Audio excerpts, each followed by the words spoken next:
Fire in the hole, let's cook a Chateaubriand. I like saying that, Chateaubriand. It's just a beef tenderloin. Stay tuned. Bacon roasting on an open fire. COVID nipping at your nose.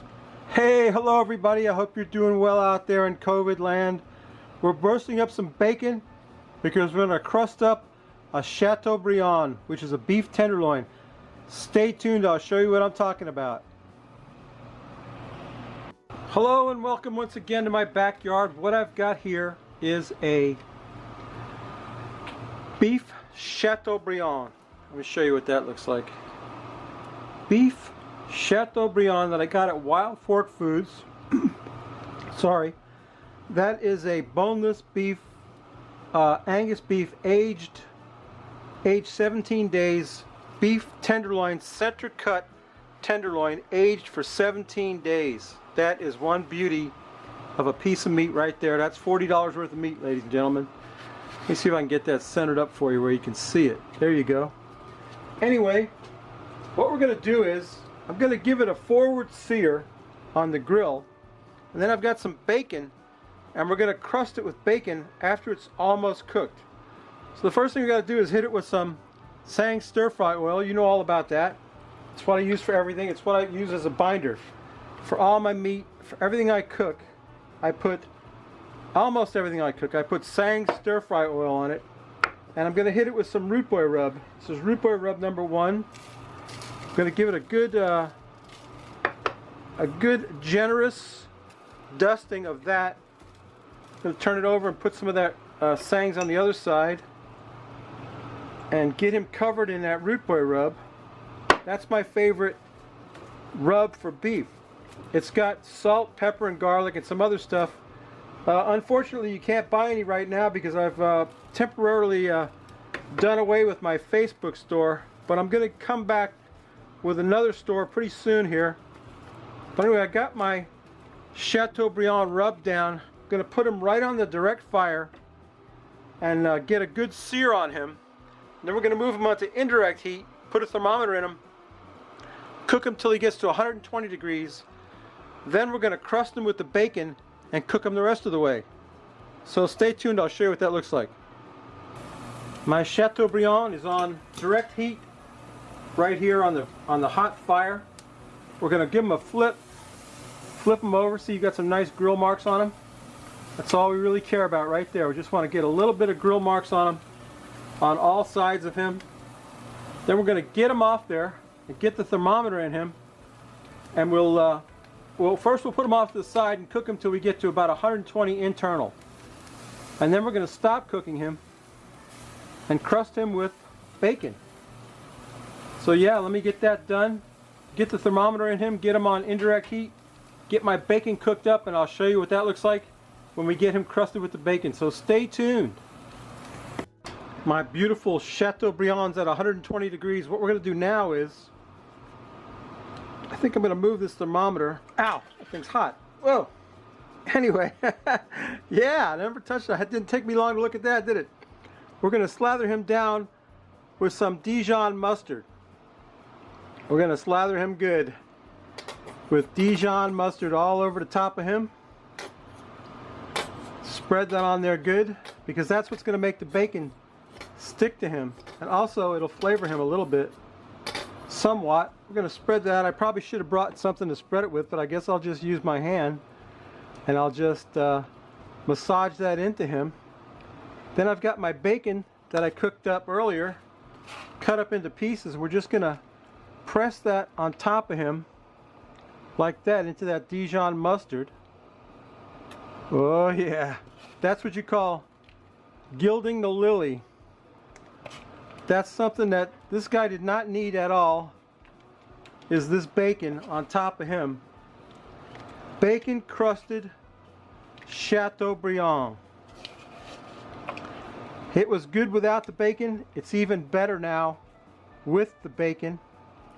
The bacon crusting. We're going to get them back on the grill just long enough to get an internal temperature of 130.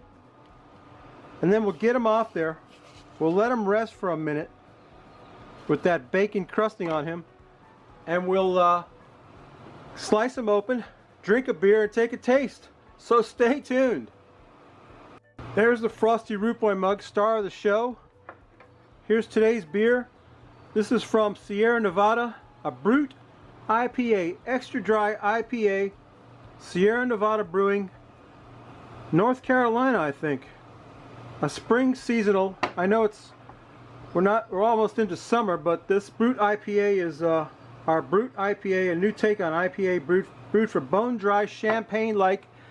That's perfect, because what I didn't tell you is that beef tenderloin, what that actually is, if you slice that up, that's filet mignon. If you slice that up and cut it into steaks, which is what I'm going to do. But this is perfect for that. This is a champagne-like beer, a Brut IPA. Can't wait to try it. I've had Brut IPAs before, but I've never had the Sierra Nevada. So let's find out what that's all about. Sierra Nevada Brut IPA. Rob, you got your beer ready, buddy? Rob's my drinking buddy. Rob, the barbecue pit dog. Here's to you, Rob. Let's take a sniff of that Brut IPA. Oh, yeah. Oh, that smells great. Smells like an IPA should. Rob, you ready? Sorry. Let's quaff the froth off it before I choke to death out here.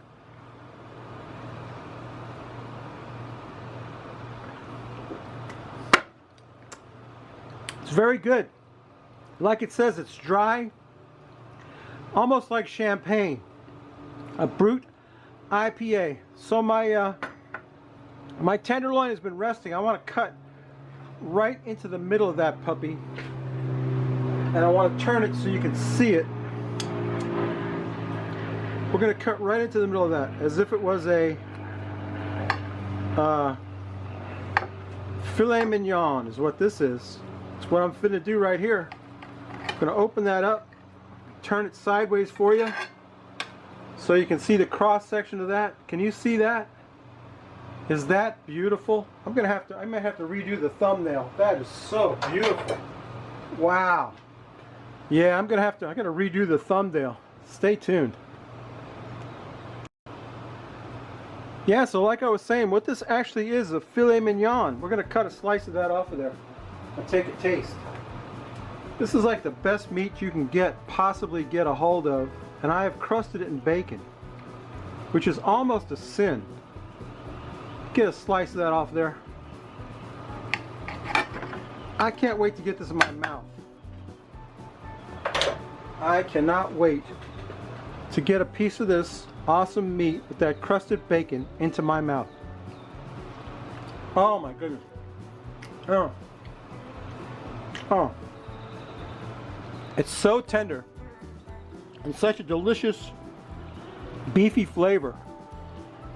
You can't imagine. Oh. It's expensive. Worth every penny. Let me tell you why. Wonderful. Excellent. I can't say enough good things about this. This is delicious, and crusting it with bacon is really gilding the lily. I mean, that thing would have been awesome on its own, but to have it crusted with bacon is overkill. Yeah. So there you go. That's my video. Bacon crusted Chateaubriand. You know what I always say, if you like this crap, please subscribe. If you don't, go up in the iCard and check out my buddy Greenhorn Barbecue and Beer, I think is the name of his channel. He's a cool dude, he's making cool videos. Go check him out, Greenhorn Barbecue and Beer. I think he's doing something similar to what I'm doing, drinking beer and barbecuing. So anyway, yeah, this is awesome. Well worth it. If you can get your hands on a center cut beef tenderloin like this and crust it with bacon, you just can't go wrong. Let me tell you what. Hey babies, you know what I always say? If you like this crap, please subscribe. If not, go up in the iCard. Come back next week. We may not cook anything good, but I'll tell you what, we're not going to cook anything much better than this awesome piece of beef. Okay? All right, well, we'll see you next week. Bye.